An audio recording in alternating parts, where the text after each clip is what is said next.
দুইটা যদি লক্ষ্য করি আমরা যদি আমাদের সূর্যের দিকে তাকাই, আমাদের যে সূর্যটা পৃথিবী থেকে দেখতে পাই, সূর্য, এই সূর্যের দিকে যদি তাকাই, এই সূর্যটা একটা ফুটবলের মতো দেখতে হলেও এই সূর্যটা পৃথিবীর চেয়ে অনেক অনেক গুণ বেশি বড়। এই পৃথিবী থেকে সূর্যের দূরত্ব প্রায় 15 কোটি কিলোমিটার। 15 কোটি কিলোমিটার দূরে সূর্য অবস্থিত। তো এই যে সূর্যটা পৃথিবী থেকে 15 কোটি কিলোমিটার দূরে আল্লাহ পাক দিয়েছেন, ওখান থেকে সূর্যের আলো পৃথিবীতে আসতে সময় লাগে 8 মিনিট 20 সেকেন্ড, 19 সেকেন্ড বা 20 সেকেন্ডের মতো। সূর্য থেকে আলো আসতে সময় লাগে 8 মিনিট 20 সেকেন্ড বা 19 সেকেন্ড। তো যদিও আলোর গতি প্রতি সেকেন্ডে 3 লক্ষ কিলোমিটার, প্রতি সেকেন্ডে আলো 3 লক্ষ কিলোমিটার গতিতে যায়, তারপরেও সূর্য থেকে পৃথিবীতে আলো আসতে সময় লাগে 8 মিনিট 19 সেকেন্ড। তো এত দূরত্ব আল্লাহ পাক কেন দিয়েছেন? এই জন্য দিয়েছেন, আল্লাহ রাব্বুল আলামিন যে সূর্যটা সৃষ্টি করেছেন, এটি 13,92,000 কিলোমিটার ব্যাসের সূর্য। এই সূর্যটি উনি যে আল্লাহ রাব্বুল আলামিন সৃষ্টি করেছেন, এই সূর্যের আশপাশে বিজ্ঞান বলছে যে আশপাশের তাপমাত্রা, গড় তাপমাত্রা ধরা হয় 6000 ডিগ্রি ক্যালভিন। প্রায় 6000 ডিগ্রি ক্যালভিন তাপমাত্রা সূর্যের আশপাশে। তো এই যে সূর্যটা যদি যে দূরত্ব দিয়েছেন 15 কোটি কিলোমিটার, এটা যদি আল্লাহ রাব্বুল আলামিন 1% 2% কম করে দিতেন দূরত্বটা, আল্লাহ পাক যে দূরত্ব দিয়েছেন এটা যদি 2-1% কম করে দিতেন, তাহলে আমাদের এই পৃথিবীতে আমরা বাস করতে পারতাম না। একেবারে এই গ্রহটা এমন হয়ে যেত, এই পৃথিবীটা, যে একেবারে জ্বলে পুড়ে ছারখার হয়ে যেত। আর যদি দূরত্ব একটু বৃদ্ধি করে দিতেন, 15 কোটি কিলোমিটারের জায়গায় যদি আরও একটু বেশি দিয়ে দিতেন, তাহলে আমরা এই পৃথিবীতে বাস করতে পারতাম না। এই পৃথিবীতে একেবারে বরফ তুষারাচ্ছন্ন হয়ে থাকতো, আমরা বাস করতে পারতাম না। তো আল্লাহ পাকের সৃষ্টির যে অনুপাত আল্লাহ পাক দিয়েছেন, যে এই যে সৃষ্টি আল্লাহ পাক করেছেন, এই যে দূরত্বটা দিয়েছেন, এই অনুপাত এত সুনির্দিষ্ট অনুপাত, যেটা আল্লাহ রাব্বুল আলামিন ছাড়া আর কেউ করতে পারে না। এত সুনির্ধারিত নির্দিষ্ট অনুপাতে আল্লাহ পাক সৃষ্টি করেছেন। আল্লাহ পাক বলে, আল্লাযীনা ইয়াযকুরুনাল্লাহা কিয়ামান ওয়া কুউদান ওয়া আলা যুনুবিহিম ওয়া ইয়াতাফাক্কারুনা ফি খালকিস সামাওয়াতি ওয়াল আরজি রাব্বানা মা খালাকতা হাযা বাতিলান সুবহানাকা ফাকিনা আযাবান নার। আল্লাহ রাব্বুল আলামিন বলছেন যে আমি আল্লাহ পাক আসমান জমিনে যত যা কিছু সৃষ্টি করেছি, রব্বানা মা খালাকতা হাযা বাতিলান, আমি আল্লাহ আসমান জমিনে যা সৃষ্টি করেছি কোনো সৃষ্টিটাই অনর্থক করে নাই। এত সুনির্দিষ্ট নির্ধারিত অনুপাতে সৃষ্টি করেছি, এত সুন্দর অনুপাত দিয়েছি যে সৃষ্টিতে কেউ কোনো ভুল বের করতে পারবে না, বা কোনো ভুল সৃষ্টিতে আল্লাহ পাক রাখেন নাই, কোনো ত্রুটি খুঁজে পাবে না। তো আল্লাহ পাক যে আয়াতটা পড়লাম, আল্লাহ রাব্বুল আলামিন বলছেন, এই আয়াতে 2টি কথা আছে এখানে। প্রথমে আল্লাযীনা ইয়াযকুরুনাল্লাহা কিয়ামান ওয়া কুউদান ওয়া আলা যুনুবিহিম, আল্লাহ পাক বলে যারা দাঁড়ায় থেকে, বসে থেকে, শুয়ে থেকে, সর্ব অবস্থায় আল্লাহকে স্মরণ করে। আল্লাহ বলেন যারা আমি আল্লাহ আমাকে দাঁড়ায় থেকে স্মরণ করে, বসে থেকে স্মরণ করে, শুয়ে থেকে স্মরণ করে। আল্লাহকে স্মরণ করা মানে হলো আল্লাহ পাকের জিকির আজকার করা, তাসবিহ তাহলিল করা, সালাতে থাকা। ফাথুল বারীতে এসেছে, বুখারী মুসলিমের হাদিস, ফাথুল বারীতে ব্যাখ্যা এসেছে যে আল্লাহ রাসূল সাল্লাল্লাহু আলাইহি সাল্লাম তার এক সাহাবাকে বলছেন, এই আয়াতের ব্যাখ্যা এসেছে, তার এক সাহাবাকে বলছেন যে তুমি এর দাঁড়ায় থেকে, বসে থেকে, শুয়ে থেকে অর্থ হলো তুমি দাঁড়ায় থেকে সালাত আদায় করো, না পারলে বসে থেকে সালাত আদায় করো, না পারলে শুয়ে থেকে সালাত আদায় করো, তারপরেও সালাত আদায় করতে হবে। আল্লাহ রাব্বুল আলামিনকে সর্বক্ষণ স্মরণ করতে হবে।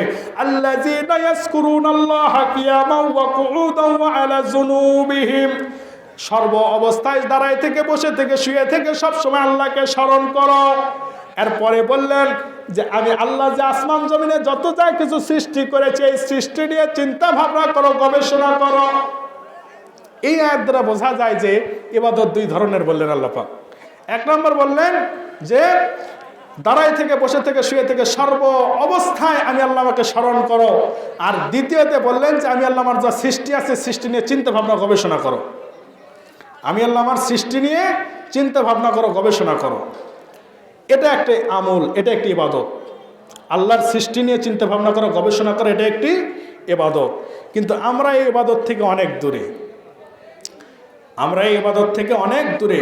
রাসূল সাল্লাল্লাহু আলাইহি ওয়াসাল্লাম বলেন, আয়েশা রাদিয়াল্লাহু তাআলা আনহা থেকে এসেছে, আয়েশা রাদিয়াল্লাহু তাআলা আনহা বলেন যে রাসূল সাল্লাল্লাহু আলাইহি ওয়াসাল্লাম আমার ঘরে ছিলেন, শেষ রাত্রিতে সালাতের জন্য দাঁড়ালেন, ইবাদতের জন্য দাঁড়ালেন এবং অত্যন্ত কান্না করলেন। কান্না করতে করতে করতে করতে ফজরের সময় হযরতে বেলাল রাদিয়াল্লাহু তাআলা আনহু আসলেন। হযরতে বেলাল রাদিয়াল্লাহু তাআলা আনহু এসে বলছে, ইয়া রাসূলুল্লাহ, আপনি এত কাঁদছেন কেন? তখন আল্লাহ রাসূল বলছেন, হে বেলাল, আল্লাহ পাক আয়াত নাজিল করেছেন, ইন্না ফি খালকিস সামাওয়াতি ওয়াল আরজি ওয়া ইখতিলাফিল লাইলি ওয়ান নাহারি লাআয়াতাল লিউলিল আলবাব। আল্লাহ পাক আয়াত নাজিল করেছেন যে আসমান জমিনে যত যা কিছু আছে এগুলি নিয়ে চিন্তা ভাবনা করো, গবেষণা করো। আর আল্লাহ রাসূল বলছেন, হে বেলাল, এই লোকটা এতটাই হতভাগা, এতটাই দুর্ভাগা, এতটাই ভাগ্যহত যে জানলো এই আয়াত কিন্তু আসমান জমিনের সৃষ্টি নিয়ে, আল্লাহ তাআলার সৃষ্টি নিয়ে গবেষণা করলো না। আল্লাহ রাসূল বলছেন যে এই লোকটা এতই ভাগ্য খারাপ যে আল্লাহর সৃষ্টি নিয়ে গবেষণা করলো না, চিন্তা করলো না। তাহলে আমাদের আল্লাহ তাআলার সৃষ্টি নিয়ে চিন্তা ভাবনা বা গবেষণামুখী শিক্ষা, আদর্শ শিক্ষায় শিক্ষিত হতে হবে, যেটা আজকে আমরা হারিয়েছি। যেই কারণে দেখেন, লক্ষ্য করে সারা মুসলিম বিশ্বের দিকে তাকান, আজকে সারা পৃথিবীতে মুসলিমরা নির্যাতিত, সমস্ত কাফেররা একসঙ্গে মুসলিমদেরকে নির্যাতন করছে। ওই ফিলিস্তিনের দিকে তাকান, ইয়েমেনের দিকে তাকান, সিরিয়ার দিকে তাকান, এই ইহুদিবাদীরা, এই ইসরায়েলের ইহুদিরা মুসলিমদেরকে, এই সারা পৃথিবীর মুসলিমদেরকে যেভাবে নির্যাতন করছে, যেভাবে মুসলিম শিশুদেরকে হত্যা করছে, অপহরণ করছে, যেভাবে তারা অন্যায়ভাবে অত্যাচার করছে, এটা কেন করছে? আমরা অনেকটাই গাফেল হয়েছিলাম। কিন্তু একদিন বিজয় আসবে ইনশাআল্লাহ। এই মুসলিম জাতি এমন জাতি, এই জাতিকে কখনো কেউ রুখে দিতে পারবে না। কখনো এরা কোনো বিপদকে, কোনো কিছুকে, মৃত্যুকে ভয় পায় না। এরা সর্বক্ষণ জীবন দেওয়ার জন্য প্রস্তুত আছে ইনশাআল্লাহ। তো আমরা এই শিক্ষা থেকে আমরা পেছনের দিকে গেছি, যেই কারণে আজকে মুসলিমদের এত ঐতিহ্য ছিল। কবি বলেন, আল বুরুজের চূড়া পার হলো যে স্বর্ণ এগোল, গতির বিদ্যুৎ নিয়ে উদ্দাম ঝড়ের পাখা মেলে, ডানা ভাঙা আসছে ধুলায়, যায় তারে পায়ে ঠেলে কঠিন হেলায়, কোটি গর্বোদ্ধত পিশাচের দল। কবি বলেন যে মুসলিমদের কত উন্নত ঐতিহ্য ছিল, কত উন্নত ছিল মুসলিম জাতি, কিন্তু আজকে তারা এতটা নিচে নামতেছে কেন? কেন? শুধু গাফলতে, শুধু খেয়ালের ভুলে, দরিয়া অথই ভ্রান্তি নিয়েছি তুলে। আমরা এই যে আমাদের আদর্শ শিক্ষা, শিক্ষা নিয়ে পরে কথা হবে যদি সময় হয় অন্যদিন। তো আদর্শ শিক্ষা যদি কেউ গ্রহণ অর্জন না করে তাহলে তার উন্নয়ন হওয়া সম্ভব নয়।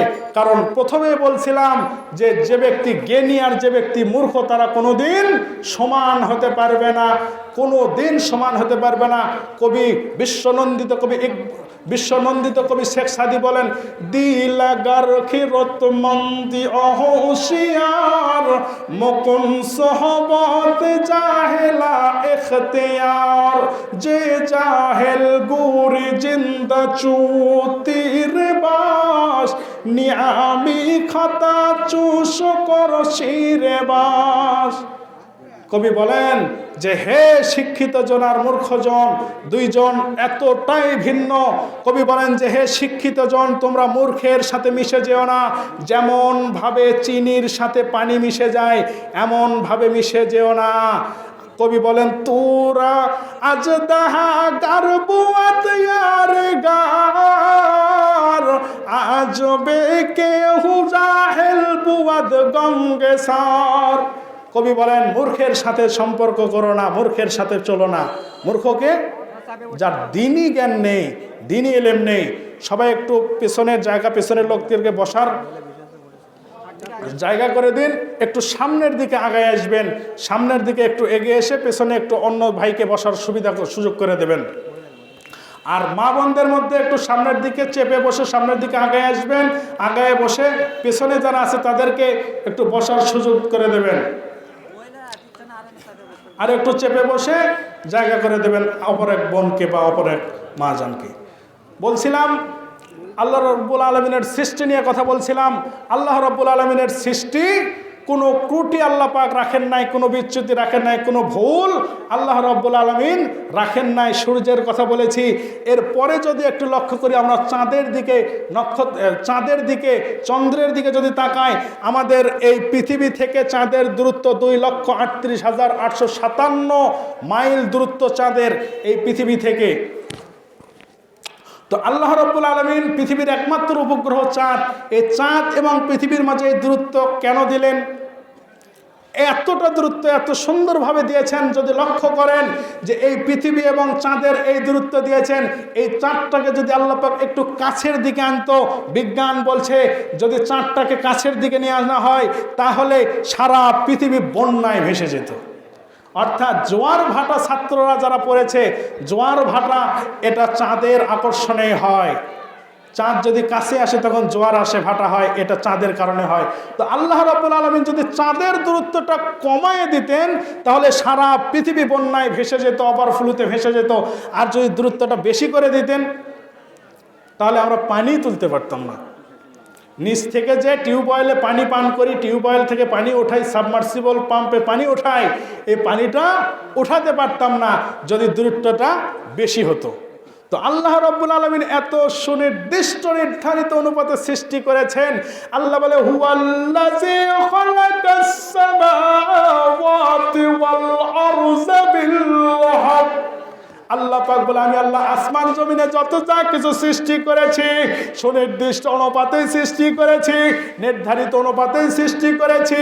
এই সৃষ্টিতে কোনো ভুল ভ্রান্তি রাখি নাই। আল্লাহ পাক বললেন যে আমি আল্লাহ যে আসমান জমিনে যা সৃষ্টি করেছি এগুলিকে সুন্দর অনুপাতে সৃষ্টি করেছি।